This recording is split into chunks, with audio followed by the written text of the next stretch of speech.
ሰላም ጤና ይስጥልን። የተወደዳችሁና የተከበራችሁ የቻናላችን ተከታታዮች የግንቦት 25 2018 ዕለታዊ ወቅታዊ ማህበራዊና ኢኮኖሚያዊ ትኩስ መረጃዎችን ይዘንላችሁ ቀርበናል።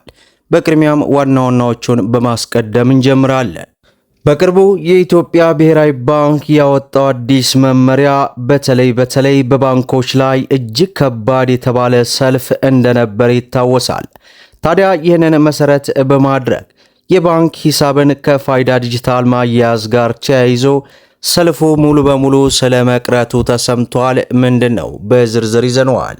በሌላው መረጃችን የሀገራችን ኢትዮጵያ ትልቅ ራዕይዋን የሰነቀችበትን የባህር በርን ጥያቄ በተመለከተ አነጋጋሪ መረጃ ወጥቷል።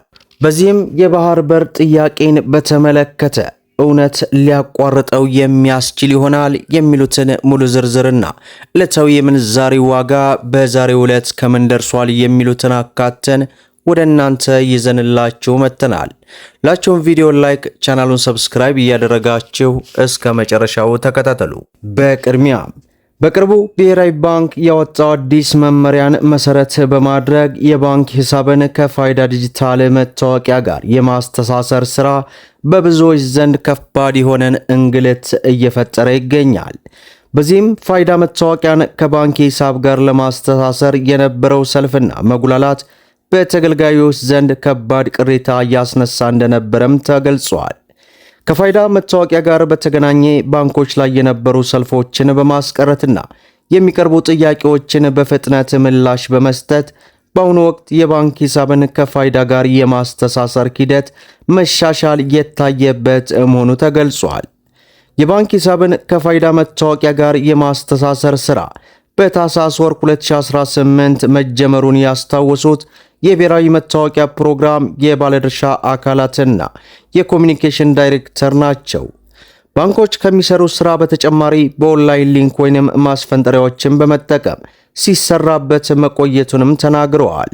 ስራው በሚገባ ልክ እንዲጠናቀቅ ለማድረግም የማብቂያ ቀናት መራዘማቸውን ያወሱ ሲሆን በመጨረሻዎቹ ቀናት በደንበኞች አገልግሎት ላይ ጫና ፈጥሮ እንደነበርም አንስተዋል።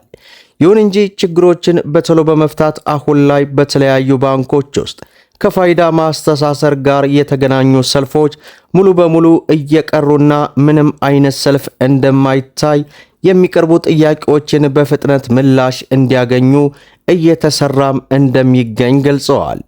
ለአገልግሎቱ ምቹ የሆኑ ሁኔታ እስኪፈጠር ድረስ ወዲያውኑ ወደ ትግበራ መግባት የተሻለ መሆኑን ጠቁመው የፋይዳ መታወቂያን ከባንክ ጋር የማስተሳሰር ሂደቱ በዋናነት ብሔራዊ ባንክ በበላይነት እየመራና በጥሩ ሂደት ላይ እንደሚገኝም ተናግረዋል። በሌላው መረጃችን የሀገራችን ኢትዮጵያ ትልቁን ስኬትና የባህር በር ጥያቄን በተመለከተ አነጋጋሪ መረጃ ወጥቷል።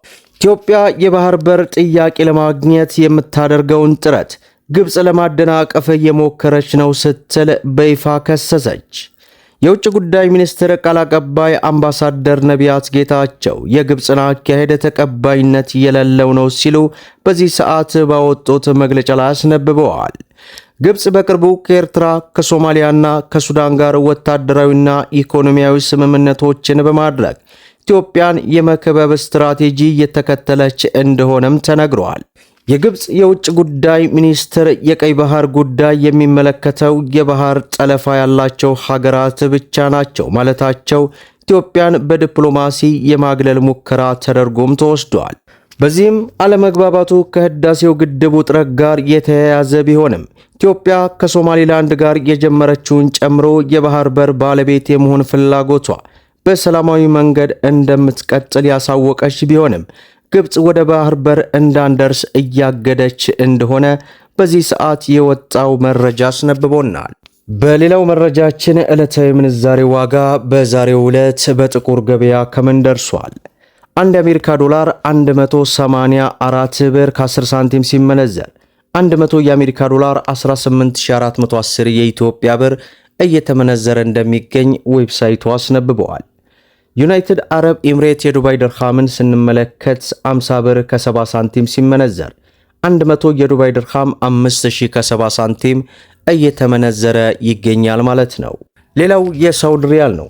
በዛሬው ዕለት አንድ የሳውዲ ሪያል 49 ብር ከ20 ሳንቲም ሲመነዘር 100 የሳውዲ ሪያል 4920 የኢትዮጵያ ብር በጥቁር ገበያ የተመነዘረ ይገኛል ማለት ነው። ሌላው የካናዳ ዶላር ነው።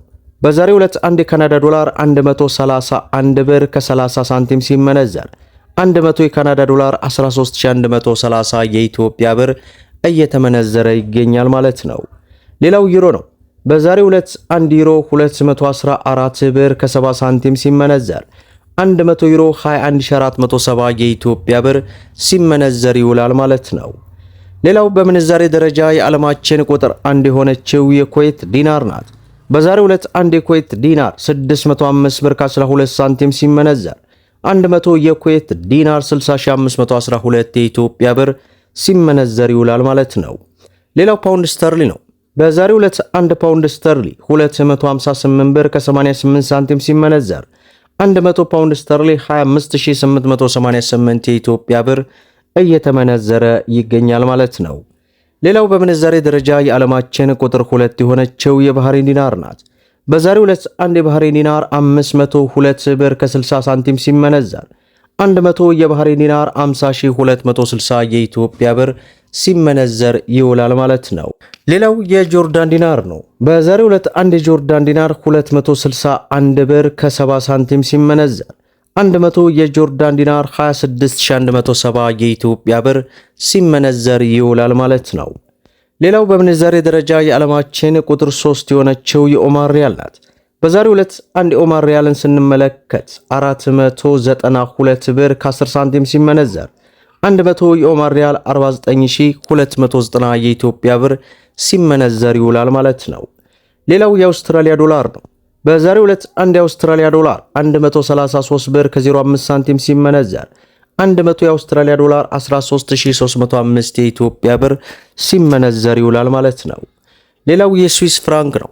በዛሬው ዕለት አንድ የስዊስ ፍራንክ 137 ብር ከ20 ሳንቲም ሲመነዘር 100 የስዊስ ፍራንክ 13720 የኢትዮጵያ ብር ሲመነዘር ይውላል ማለት ነው። ሌላው የቻይና ዩዋን ነው። በዛሬው ዕለት አንድ የቻይና ዩዋን 25 ብር ከ10 ሳንቲም ሲመነዘር 100 የቻይና ዩዋን 2510 የኢትዮጵያ ብር ሲመነዘር ይውላል ማለት ነው። ሌላው የእስራኤል ሽቅል ነው። በዛሬው ዕለት አንድ የእስራኤል ሽቅል 59 ብር ከ90 ሳንቲም ሲመነዘር 100 የእስራኤል ሽቅል 5990 የኢትዮጵያ ብር እየተመነዘረ እንደሚገኝ ዌብሳይቱ በዚህ ሰዓት ያስነበበኝን መረጃ ወደ እናንተ አድርሻለሁ ማለት ነው። ቪዲዮውን ላይክ ሼር እያደረጋችሁ ለበርካታ ወንድሞች እንዲደርስ አድርጉ። ለቻናላችን አዲስ ከሆናችሁ ሰብስክራይብ በማድረግ በየዕለቱ የሚለቀው መረጃ እንዲደርሳችሁ የኖቲፊኬሽን ማብራታችሁን አትዘንጉ እያልኩ ለዛሬ ያስኩላችሁ መረጃ ይህን ይመስላል። እስከ ፍጻሜው ድረስ አብራችሁን ስለቆያችሁ ልባዊ ምስጋናችን ይሰጠን። በሌላ ቪዲዮ እስከምንገናኝ ወሰላሙ አለይኩም ወራህመቱላህ